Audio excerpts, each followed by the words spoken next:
So it'll be 1, 2, 3, record, and we hit on record. Okay. You're like 1, 2, 3 or 3, 2, 1. What would you prefer? I would prefer 3, 2, 1. I wish we were recording already. Okay. Since you so it's going to be 3, 2, 1, record, and we'll push on record. Okay. Right, but you're not. Are you going to say record? That was the plan. Okay. We can go back to it being imaginary. I'm just double checking. Okay. Now, do I have to be on GarageBand like to hit the record, or can you can be like you can just move us to the side, and then still, you'll have GarageBand right there. You'll be able to click your red button. Okay. All right. Great. We're good. Okay. Ready? I am. 3, 2, 1, record.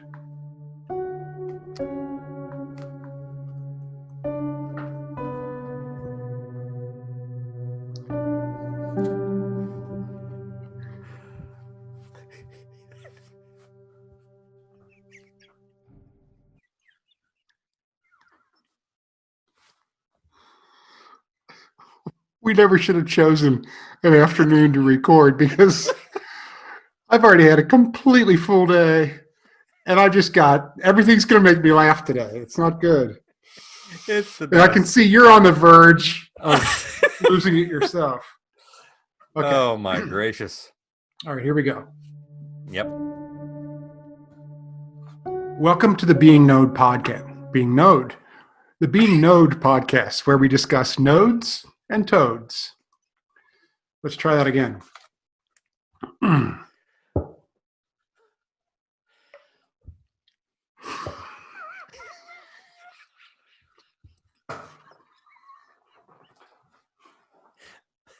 What is a node? Nodal. It's like a nub of some kind, right? It's like you can have nodes on your toes. We talk about nodes. We talk about nodes in neurology. We talk about neurological nodes. I love that. We do because nodes are places of convergence where neurons kind of come together. So you might, it's kind of like a train station where things are coming in together and then they go out from there. Right. Is the node the gathering, or is that the place where they gather? I mean, like, are they going to come there all the time? Like that's a spot in your brain where they're going to come all the time, or is it wherever they're gathered is a node? Like a scrum on a field could be anywhere, right? Correct. Yeah. No, these are stationary places. So you have and it's not just in neurology. There are other parts of anatomy where when you talk about a node, it is a particular physical location where a particular like a lymph node, for instance, you've heard of that. Like a lymph node is a gathering of lymphatic tissue, which is kind of like it's part of your body that's in the kind of like infectious disease protection agency, right? So that's what lymphatics do. And so you have a node, and you have when they they're up here around your neck and so forth, they're or like around under your armpit and so forth, and those nodes siphon out infectious disease or cancer cells, which is why you can have when they look for lymph nodes when you have cancer, because that tells you if the cancer is spreading. So it's particular places, and they don't move like a scrum. It doesn't move around. Interesting. Yeah. I learned something already. Yep. Okay, let's try this again. Being node. Welcome to the Being Known podcast with my friend, Dr. Why are you laughing at me? I'm feeling very vulnerable. I'm looking at you. We're talking about vulnerability. I hope that we're going to record this whole thing. It's going to all start with nodal. Like I'm looking at you, and it looks to me like you're sounding normal, and you are working your tail off not to laugh because you're smiling. I'm going to do this just for 1 second. Okay, was evening shade? Oh my, this is not going to help. Was evening shade this difficult? Oh my At gracious! times, I can't imagine. I don't know how you guys got any work done. I mean, at times. oh my goodness! Oh But I my could also, goodness. how much fun would you have? Like, yeah, I know it took an extra 3 hours, but like, I've never had so much fun Right, in my life. right. Truly, there were times where everybody on the set was just, that's happened on a lot of different shows, but everybody on the set is just losing it. Yeah. You know, there's uh, um, there's been times when I've done the voiceover work and we'll be working on a movie all day long, and you're doing, we talked about this, you're doing all kinds of different things, like, say the movie takes place in space, or part of it does. So you've got to be able to know terms. It's all improvisation. You've got to know terms about rocket science. You got to know terms about, what's it like inside the capsule. You got to know, we did Star Trek, and we had to actually learn a certain amount of Klingon language, like that we Oh had my to be able gracious. to. So all that to say, at the end of the day, you're completely mentally gone. So there Yeah. have been more than a handful of occasions where I've just been on the floor in tears. There's something that happens where you get to that point of exhaustion, like mental exhaustion, and there's nothing left to do. There's nothing left, and No. there's tears rolling down your face, and No. and then everybody's lost it. Okay. All right. Right. I feel good about this one. Okay. Welcome to the Being Known podcast with my friend, Dr. CURT Thompson. And my friend Pepper Sweeney. We are here to discover and explore what it means to be truly known. On today's podcast, we're going to be talking about vulnerability. And the definition of vulnerability already makes me nervous. It's being exposed to the possibility of being attacked or harmed, either physically or emotionally. Hmm. It goes against that. This definition alone goes against everything that is in me, right? I mean, I don't want to expose myself to being attacked physically and emotionally. No. And yet, without it, we don't grow, right? Right. Well, it's a great topic for us today, Pepper, because, beginning with the foundational text of the Bible, we hear that the man and the woman were naked and unashamed. We hear that right early out of the gate. And, the Hebrew, the notion of being naked isn't just about the description of the couple's physicality. It's also intended to imply that they are vulnerable creatures. And indeed, as humans, one of the most important things for us to come to terms with is that we are vulnerable. Vulnerability isn't just something that we might become or that we have to protect against. We are vulnerable creatures. And I mean, this is why we wear clothes. I mean, we are the only animals that wear clothes on purpose. There are some people who put clothes on their animals, on dogs. That's weird. But, I mean, dogs didn't ask for this. But we put clothes on, and we do so because we are vulnerable.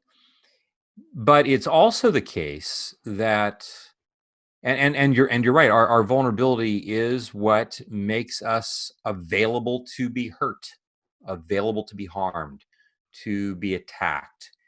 And as humans, as opposed to other animals, our vulnerability is not just, or probably for many of us, even mostly in the realm of our physicality. We have lots of ways that we are able to protect ourselves physically. We put clothes on, we have seat belts that we wear in cars, we have lots of ways that we wear helmets. We are, however, not nearly as easily protected against the emotional harm that comes when, especially it comes unexpectedly from people that we love the most, from people in our families and so forth. And so when we talk today about vulnerability, it's important for us to recognize that we come by our vulnerability honestly, and that we are born this way. We come into the world naked. We go out naked, as it were. And at the same time, it is that vulnerability that puts us in the most powerful position for creativity. Oddly enough, I'd like to think that I don't want to be vulnerable in my life ever with anybody. I want to be invulnerable. I want to know that I can be certain, that I can be confident, that I'm protected at all times, that I have my armor on, and that no one can get to me. And therefore, since no one can get to me, I can do anything. But again, we return to the Hebrew to recognize that if the man and the woman aren't naked, they can't have sex, and therefore they can't have babies. And the vulnerability that is true of us humans is also the very thing that is necessary for us to be able to powerfully create new things. And as we'll talk about later, shame exploits our vulnerability. Shame exploits our vulnerability. And as it does so, one of the most important things that it does is that it shears off our capacity to create. And so in our attempt to make sure that we are not vulnerable, that we wrap ourselves in our armor, that armor at the same time makes it really difficult for us to move around. It makes it really difficult for us to do things. And so as our audience hears today, one question that we would have is, what are the places in our lives where we have had to protect ourselves, where our vulnerability, we feel like it's been a threat to us, where it has gotten us into trouble, where other people have taken advantage of that vulnerability? And at the same time, what are those parts of us that are vulnerable that we long to be able to expose, the things that I feel and sense and image, my longings? I want to say what I want in order to create powerfully with those around me in my life. As a lot of theater I've directed and things like that, one of the things that I'm always trying to do, or when I'm working with, someone that's going to give a speech or whatever, I'm always trying to make a safe space where the performer, the actor, the speaker can feel like they can be vulnerable, and I've been on the other end of that. I remember back in the 90s, I was guest starring on a TV pilot, and I had a scene where I was going to be dancing with Brooke Shields. It was a pilot that she was doing. So I'm coming with ideas and trying to, you want to try to make it better. You want to try to, so I went to the director and I said, hey, I have an idea.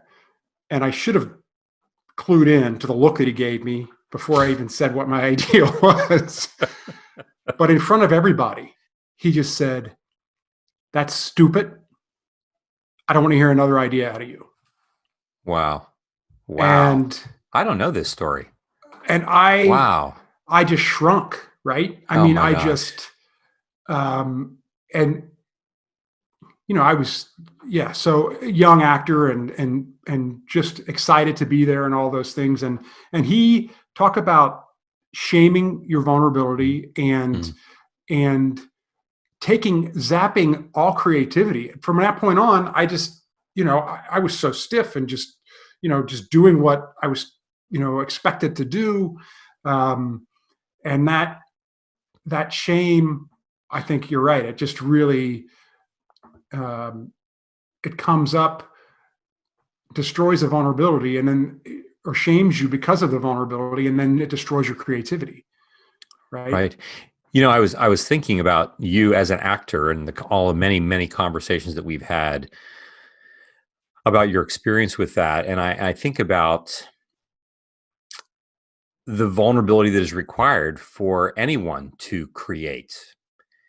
The notion that if I'm going to speak in, I think especially of your live performances when you've been in theater, and there you are. Yes, you've memorized your lines. You're doing all this. You're working really, really hard, but you are about to do your part. You're about to, you're going to apply your craft in front of an audience of 2,000 people. and you don't get other takes with this. I mean, even, and so what an actor has to be able to do in that moment is an incredibly vulnerable thing to do, and then to offer your idea, as it were, to your director, and then have your director say that. It's just unconscionable that would be the case.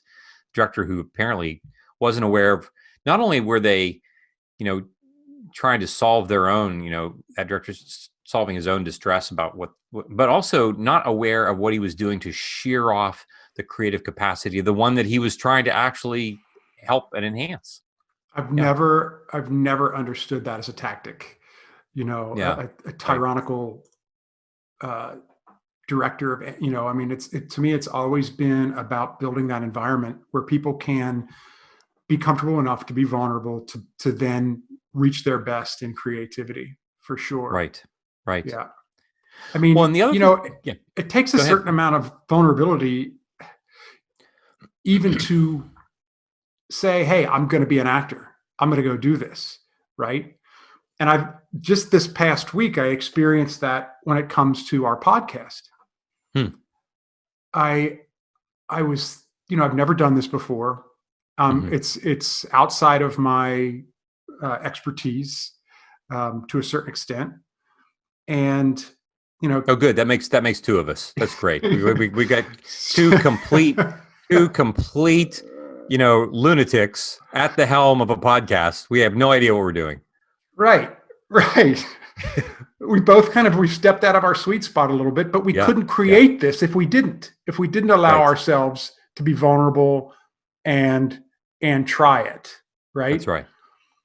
And there's a part of me that has to, this is probably going in a different direction. And if it is, tell me and we'll save it for another episode. But there's a part of me that, like, even this week, as I was listening to something we recorded last time we were together, putting my editor ears on, trying to listen to it and see about where we want to make some changes or whatever.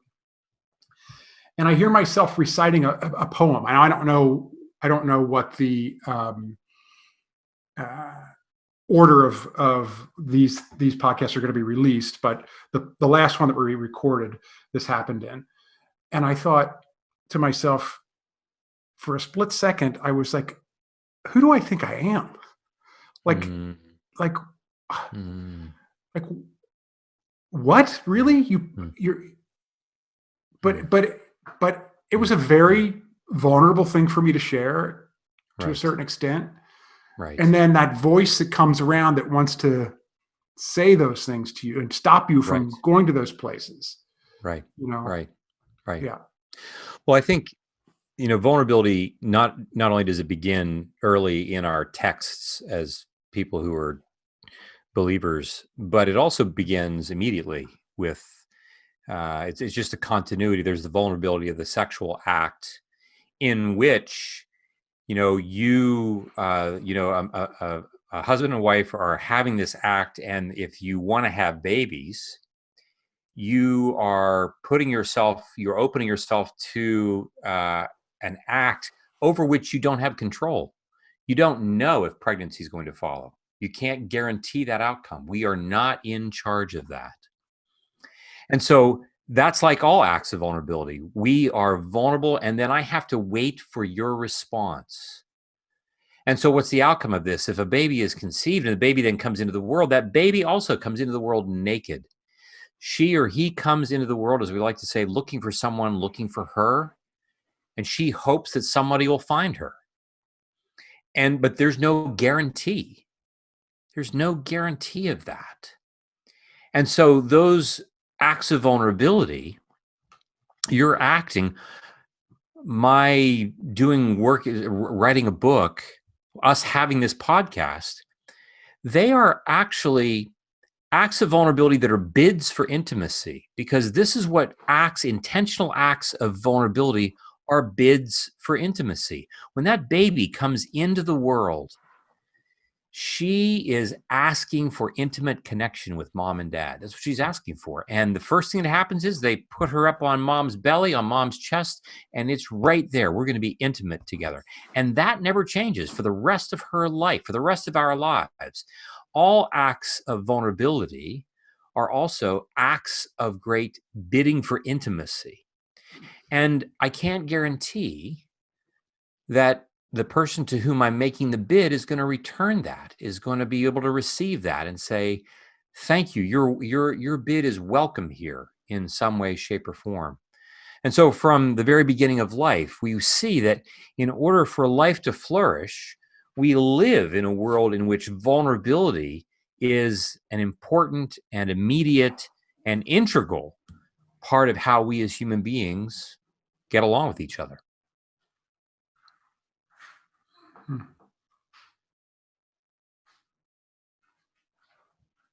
You know, one of the things that we try to teach our kids is, we teach our kids to say, please and thank you. And it's so automatic. And in many of our cultures, experiences, we're just saying, well, that's a polite thing to do. We want our kids to be polite, whatever that means. We want them to be polite. So say please, say thank you, as if it's kind of like these automatic things that we do. But why do we actually do them? Why do we say please? But that whole notion of saying please and thank you are also expressions of vulnerability. Could you please pass the milk? The reality is, like, I can't get the milk on my own from here. Could you please help me? I don't have access to the milk. And then when I say thank you, I'm doing the same thing. I'm acknowledging my vulnerability. I'm acknowledging that this gift that you have given me by passing me the milk or by forgiving me for a sin I've committed against you. This notion of please and thank you, again, are acts of vulnerability. And in those actions, I'm making a bid for intimacy with you. Every time that we vulnerably connect with someone else, under whatever circumstances, that relationship begins to deepen ever so slightly. We have an exercise that we have people do on occasion, and I'm sure this will come up again and again here on this podcast because we return to this exercise quite a bit. And I have people, if you have your local grocery store that you go to on a regular basis and you come to know some people that work there, we get our groceries, we go to the checkout line, someone takes care of, checking out the groceries, bagging them. We say thank you very much and we leave, and we're polite. And it would be noticeable if we just kind of rudely walked off, we didn't say anything. People would notice that, but people might not understand that very well. But the assignment that we often give to people is, if you have this grocery store that you commonly go to, a different day during your week, maybe the next day after you've been to the grocery store, go back to the grocery store and find the person who bagged your groceries. Take a moment to interrupt them and say, you might not remember me from yesterday, but I just wanted to let you know how grateful I am for your work and for your having helped me yesterday when you checked out my groceries here at the line. I just really appreciate all the work that you do here. I'm just really grateful for that. Now, once the grocer gets past the fact that this is really weird and that, like, nobody does this, so they're like thinking of calling somebody for help because, like, I don't know what this person's doing here, coming back. Once they recognize that you're genuine, there's nothing quite like a person who has the experience of being remembered,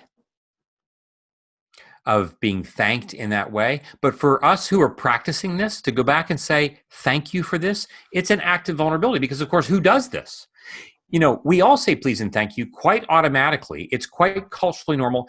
It's so automatic, we don't think of it anymore in terms of it being an act of vulnerability. It's just something we do. But for someone to come back and say thank you with other people watching, like, that's an act of vulnerability. But I will tell you, that act of vulnerability has the potential for creating great beauty and goodness in the life of that person who hears people say thank you and please all day long, and for whom it doesn't register because it's so automatic. But this is different. And so there are many, many ways, Pepper, in which our vulnerability, not only do I need your help because I'm vulnerable, but our being vulnerable actually creates the opportunity for important creative things to emerge that otherwise wouldn't ever. And this podcast would be one of them. I mean, we don't know where this is going to go, but we're confident that in our friendship, which has been built on multiple moments of vulnerability, and this is a venture that neither of us have done before, actually creates the opportunity for others to hear this and be curious about the question, where are the places in my life where I feel vulnerable, where I want to seek out someone else to help me create some new icon of beauty and goodness, but it's going to take the risk of vulnerability to get there. Mm. That's great. Just as an aside, I watched you when I've been with you out in public places, and I've watched you make sure that everyone who does any kind of work around where we are is told how much you appreciate them, and specifically for what they're doing. And I've heard you say, we couldn't be doing what we're doing here if it wasn't for you taking care of this, whether that's, someone that's serving in a restaurant or someone that's cleaning up some area or something. I've seen you do that. And I've always said thank you to people, but since you showing that to me, I've tried to make it a point to seek people out and thank them specifically and say specific things that I see them doing, because I want them to be seen. And it's been you've been a great example of that to me. I appreciate that. Thanks. Well, I think I learned that in my home growing up, but I'm also aware that, again, to this point, that we're all vulnerable. Like, it's not like, do we get the choice? No, we are vulnerable. And we long, even if we don't know this, we long to be seen in our vulnerability. So people who've done things, for you to come up and say, thank you so much for having done that, you are speaking into their vulnerability and naming your own vulnerability. Naming, if it's not for you, like, we don't get this done, for which I'm so grateful. And that's the thing, Pepper. It's like, there are plenty of times when I think, I'm sure we all wish that we weren't as vulnerable. I'm sure I wish that the world were not made in such a way that relationships require vulnerability. I wish I could just be in charge and not be worried and not get hurt, and none of that happen. But vulnerability creates this opportunity for connection that I otherwise, if I were okay in my own armor, otherwise it would never happen. And I would be walking, on the earth as an automaton. I'd be walking on the earth, isolated, cut off from people, glad that I'm not going to be bruised and completely barren emotionally and in my life. And so those, again, getting back to the beginning of this sense of acknowledging that we are vulnerable is, in many respects, an important thing, because it then leads to the next step, which is, with whom can I share this?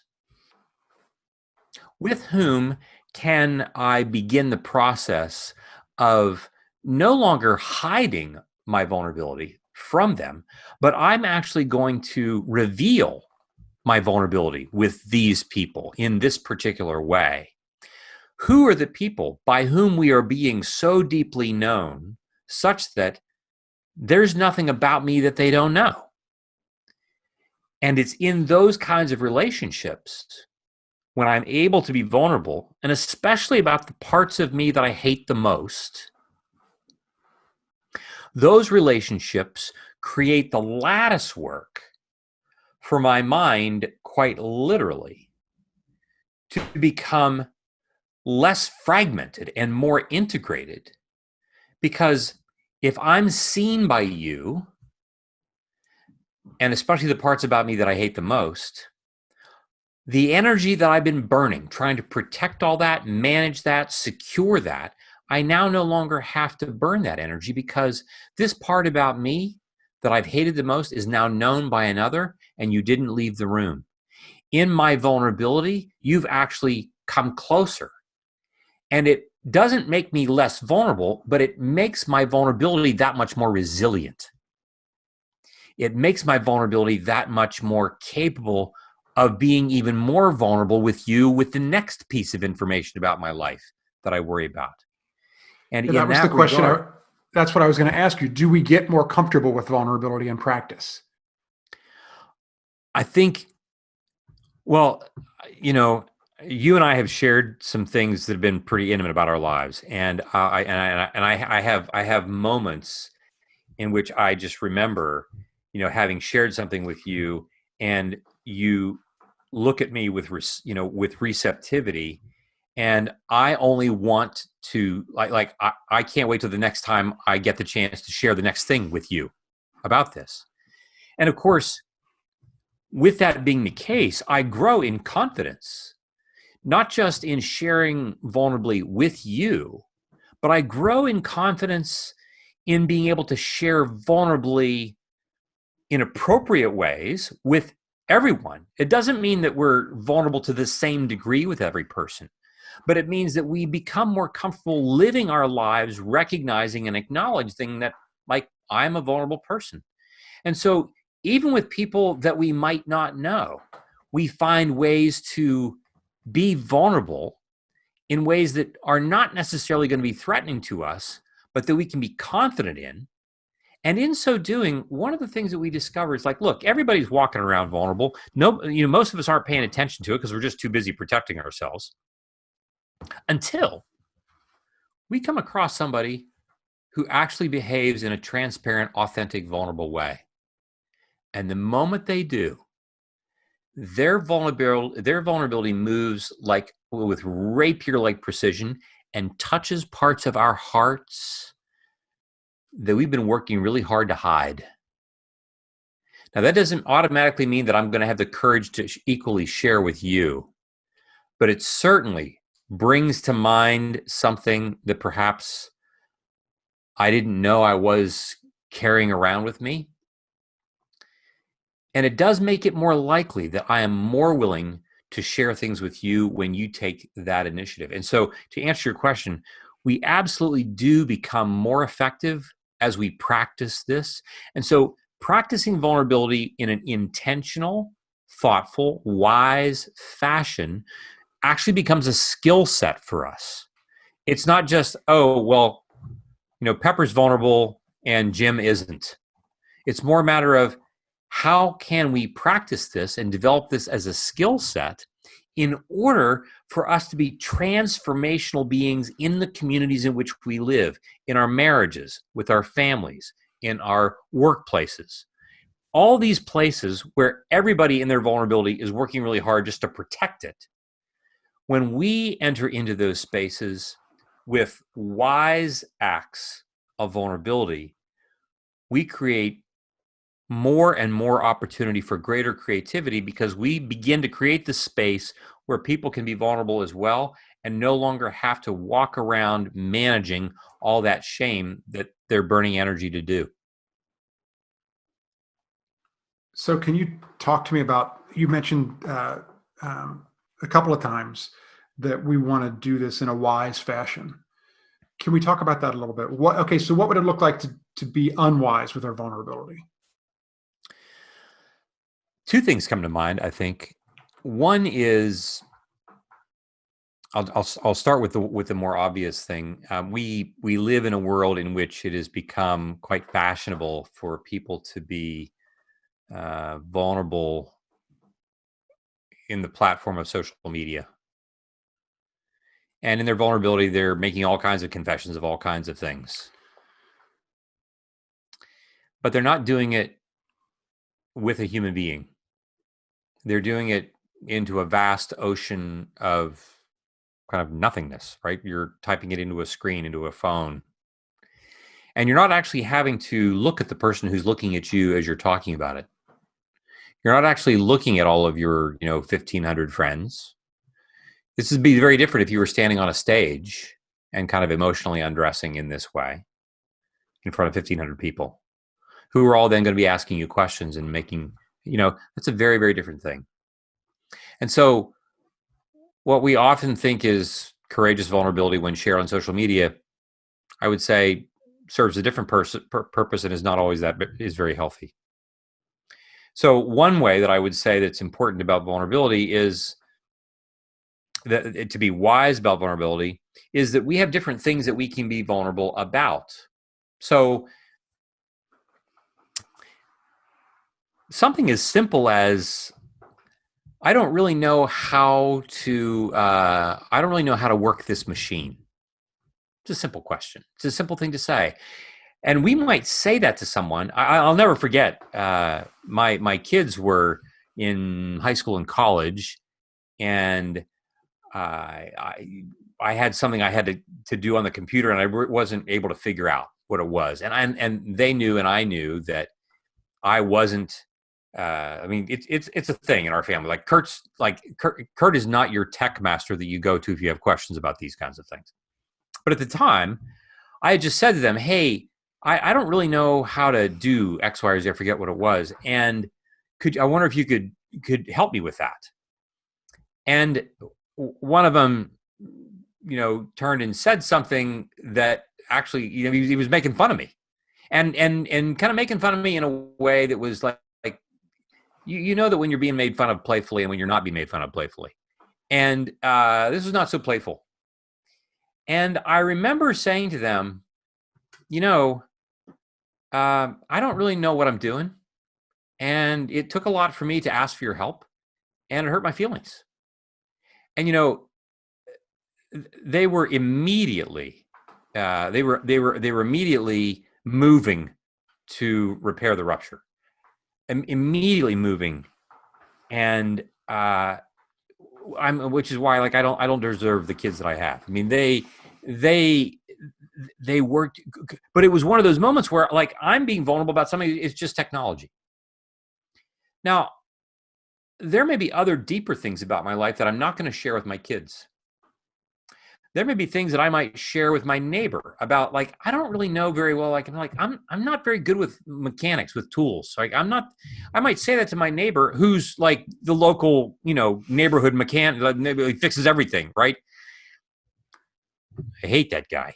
And, all these, I might say that, but I'm not going to share deeper things with him. But I might say, like, I don't really know what I'm doing here trying to fix this doorknob. Could you come and help me? Like, those are acts of vulnerability that you can be wise about. But if we don't have much practice at all, if we're not even aware of this, we can go from 0 to 60 in a heartbeat. We might think, oh, we're just supposed to share anything with people. And we're not really asking for that. We're really saying, who are the 2 or 3 people that if you were to give them the most fragile piece of information about your life that you know of, who would be the people that you could do that with, and you could trust them to hold that and to be kind to you in response, be empathic with you in response? Who would those people be? And my guess is that there might be, 2 or 3, maybe 4 at the most. For some of our listeners, maybe not even that many. For others, there might be other things that we could share, but are not the most fragile things in our lives. And we might share some of those less fragile things, like I do with my neighbor about not being able to fix my door handle, but I'm not going to tell him the most fragile thing. I hope that's getting to the question that you're asking. It is very much. I'd like to talk a little bit about the how you sit with someone who's being vulnerable with you, how you hold it, how you're, showing empathy. You said you hold it. Someone that holds it is kind, is empathetic. Like, what does that look like if someone comes and obviously it's going to be someone that you're close to already, or they wouldn't be coming to you with this fragile piece of information. Mm-hmm. Mm-hmm. And if someone comes and shares that with you, give us a couple of tips on how we respond. What's a good way to respond to someone when they're being this kind of vulnerable to us? That's a great question. I've been with groups where, some of the work that we do in our practice is, of course, intentionally arranged in such a way that people are invited to tell their stories and include in those storytelling ventures things that are difficult and necessarily is going to require great vulnerability on their part. Anytime a person comes to see me as a psychiatrist, are going to come, they're meeting me for the first time, and 10 minutes into the conversation, they're in tears because of something that they're telling me that they've never told anybody. And as I mentioned earlier, we don't have a lot of practice at vulnerability, which means we don't have a lot of practice paying attention to who we actually are. And because of that, we don't have a lot of practice with our own vulnerability. We're not aware of the things, even sometimes, that we're vulnerable about. And when someone shares something with you, my lack of practice with vulnerability means that when they do, it evokes all kinds of feelings in me, the listener. I'm like, oh, what can we do to fix this? Here, let me get you some tissues, and then, hey, how about a burger? Can I get you a burger? I mean, when someone is vulnerable, it evokes a certain sense of a range of things within me, within any of us. And so some of our options are, I want to quickly move on to some other topic. I might say, oh, I'm really sorry to hear that. And then I want to move on because it's hard for me to tolerate the vulnerability. Or they talk about what they're feeling, and I immediately want to help them fix what I perceive to be a problem. How can I help you with this? Let's see. And I start to analyze what it is that they're saying to me. I want to act either to deflect and distract or to fix, mostly as a way to regulate my own distress. And here's the thing.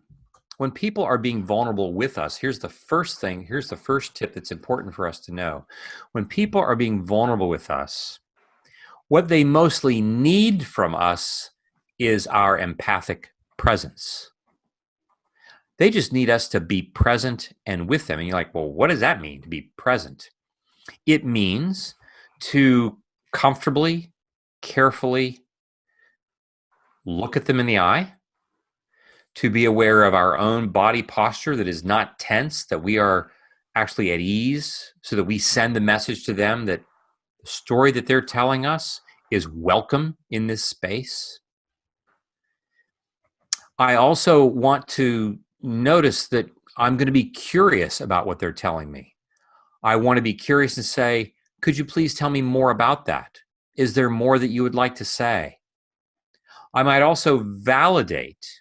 I want to validate what they're feeling by saying, gosh, that sounds really hard. That sounds really painful. And important for our listeners to know this as well. When we talk about validation in particular, if someone were to say, tell us a story in which they felt hurt by somebody else, maybe even this happens when I meet with teenagers, and the teenager talks about how they felt really hurt by their dad when their dad wouldn't let them have the car for the night because for whatever, they felt really hurt. For me to validate that they felt hurt is not the same thing as me saying, well, you deserve to have the car.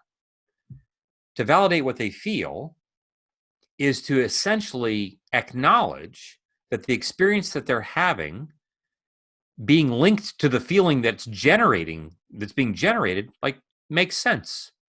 It makes sense that you would feel hurt when your dad said no. That makes sense. That's a separate issue from whether or not it was a good thing for your dad to say no. I would likely be in total agreement that your dad should have said no to you. But listening with validation helps them know that we are actually connected to what they feel. So we are being present, we're being fully present, we are being attuned to them. I'm paying attention. I'm paying attention to their body language, to their tears. I am being comfortable with that. And this takes work on our part. And I'm going to be curious. I'm going to ask questions. And at the very end, I'm also might ask, is there anything that I can do to be helpful? As opposed to me giving them suggestions about ways that I can be helpful or things that I think that they should be doing differently. I often give this example. If your 10-year-old comes to you because he wants a new baseball glove. Have I talked about this before? I don't think so. Yeah, the 10-year-old, your 10-year-old boy comes to you. He wants a new baseball glove because he's playing Little League and non-COVIDly, right? I mean, this is in another world. He wants to, and because his two best friends that are also on the team are getting new gloves, and he would love to have a new glove. He got a new glove last year, and that glove that we got him for Little League last year is still really quite fine, and he hasn't grown so much, but he really wants a new glove.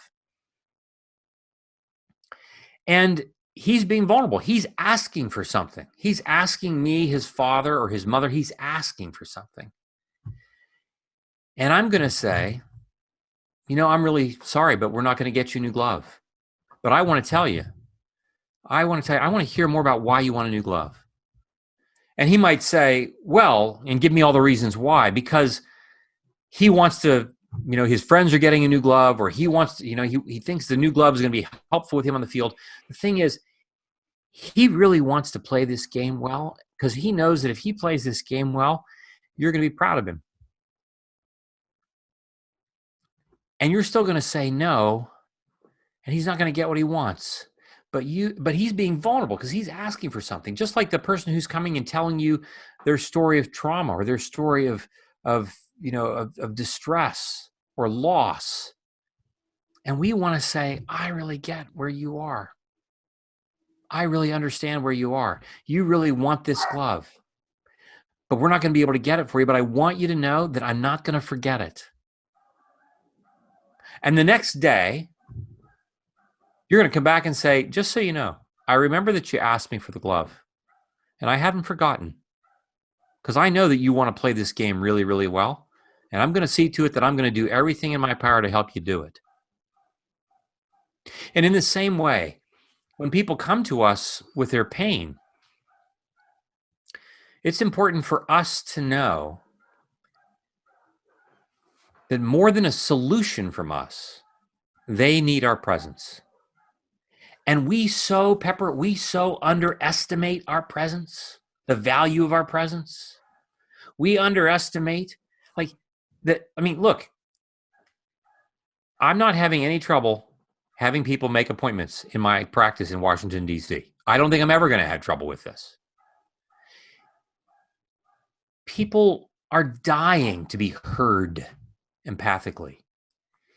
People are dying to be able to be vulnerable, to be who they are without working so hard to protect themselves, keeping themselves from being vulnerable. They want to do that with someone who is present, who is consciously aware that their presence is even more important than solving their problem, who's willing to be vulnerable, and who's willing to ask them curious questions about what we can do to be helpful. Those are some tips.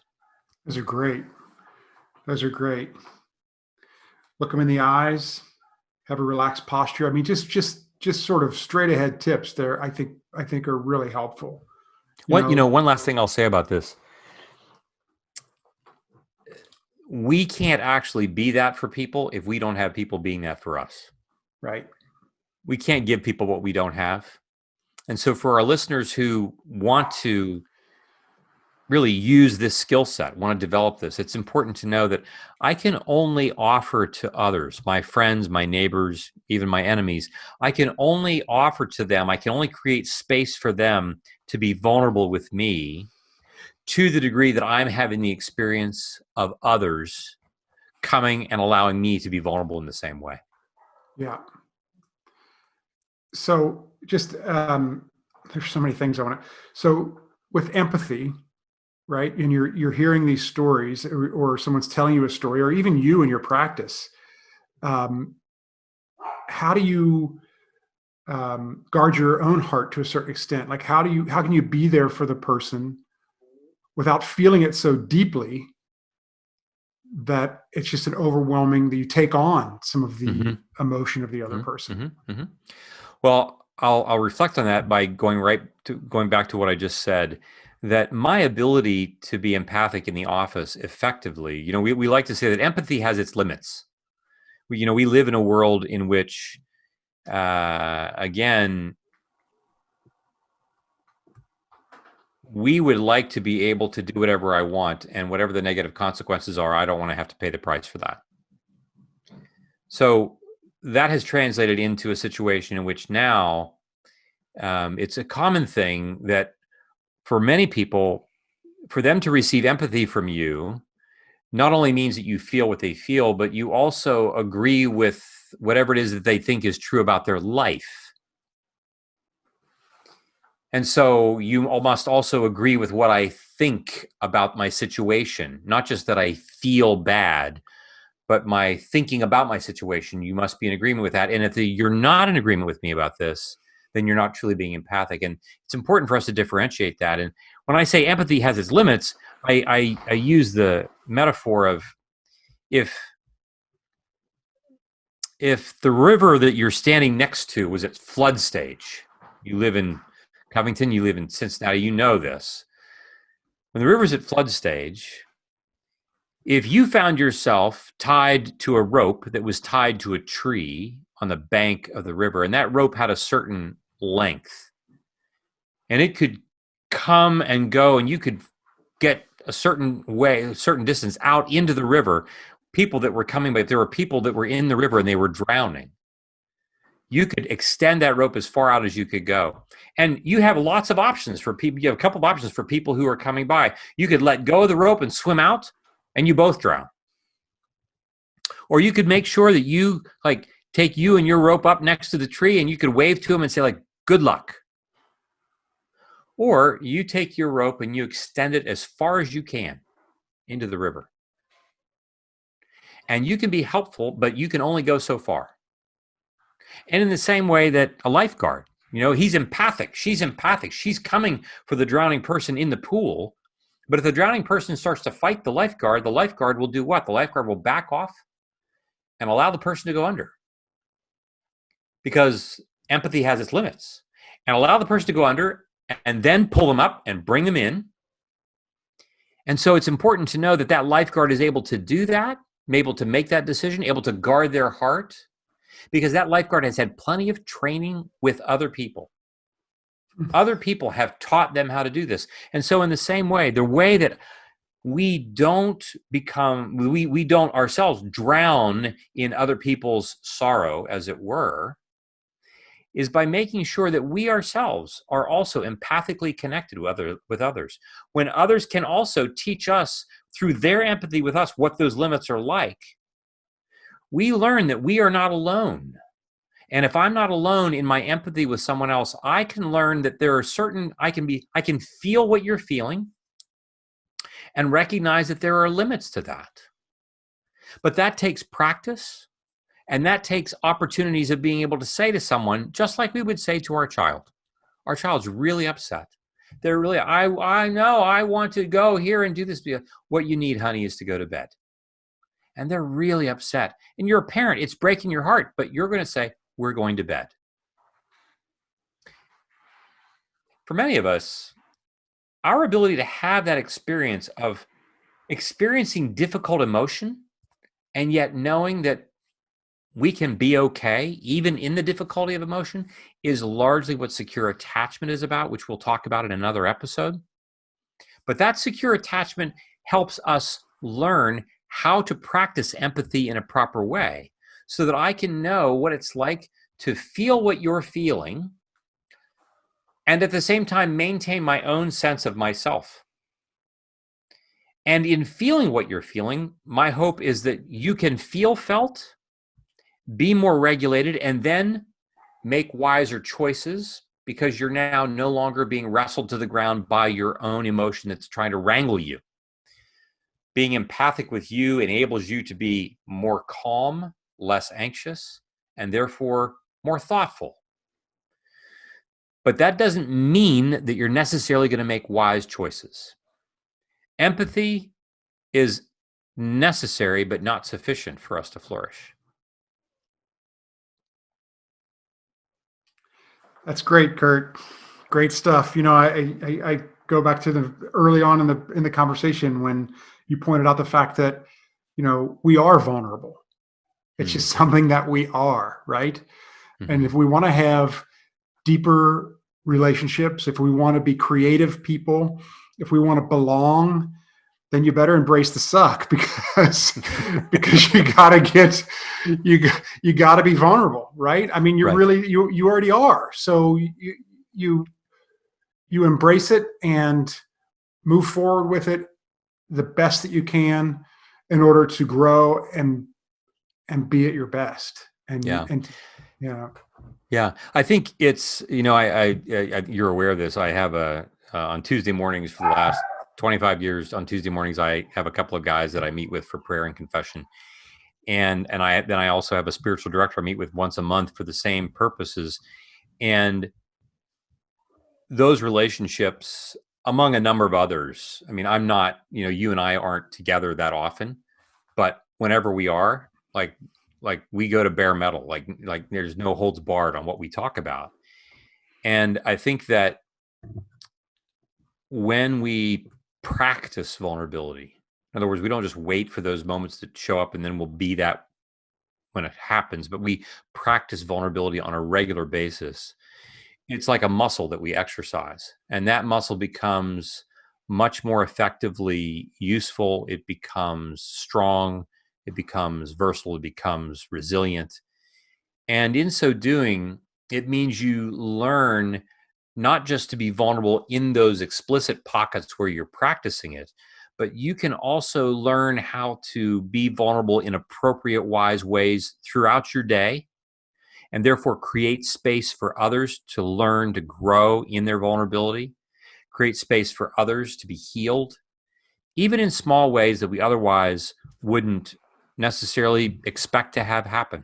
And so I hope our listeners are able to see how practicing being real by practicing vulnerability in those particular contexts where it is safe, where we can be seen and effectively protected, enables us to then extend that vulnerability into the lives that we live outside of those spaces, and so make the world a place of greater beauty and goodness. I think we end it there, Kurt. That's awesome. I know that we'll be talking about this subject a lot more, no matter what we're talking about, it's involved. So Right I on. appreciate all your guidance on this and your insight. It's been a really great time together.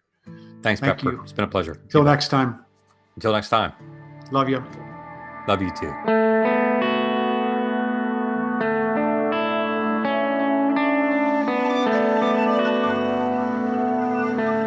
This podcast is produced by Kurt Thompson, Pepper Sweeney, and myself, Amy Chella. Audio production and music is provided by Noah Needleman. If you want to connect with us, you can find us on our website, beingknownpodcast.com, or you can find us on social media at beingknownpod. Be well and be known.